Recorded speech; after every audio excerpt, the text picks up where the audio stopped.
কন্যা সুরক্ষা ভবিষ্যৎ সুরক্ষা। শিলচরে পিসি অ্যান্ড পিএনডিটি আইন নিয়ে সচেতনতামূলক কর্মসূচি অনুষ্ঠিত।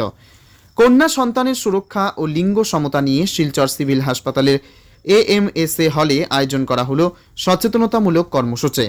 পিসি অ্যান্ড পিএনডিটি আইনকে কেন্দ্র করে অনুষ্ঠিত এই কর্মসূচি ছিল বেটি বাঁচাও বেটি পড়াও এর 10ম বর্ষপূর্তি উদযাপনের অঙ্গ।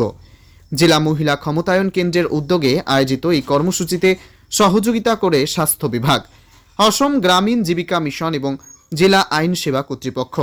এতে এএসএইচএ কর্মী, অ্যাক্সিলিয়ারি নার্স, মিডওয়াইফ এবং স্বনির্ভর গোষ্ঠীর সদস্যরা অংশ নেন।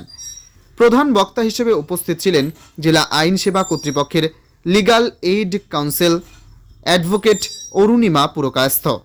তিনি পিসি অ্যান্ড পিএনডিটি আইনের বিভিন্ন দিক ও এর প্রয়োগ নিয়ে বিস্তারিত আলোচনা করেন। অনুষ্ঠানে বিগত 1 দশকের বেটি বাঁচাও বেটি পড়াও প্রকল্পের বিভিন্ন কার্যক্রম এবং অর্জনও তুলে ধরা হয়। ব্যুরো রিপোর্ট, গণ আওয়াজ।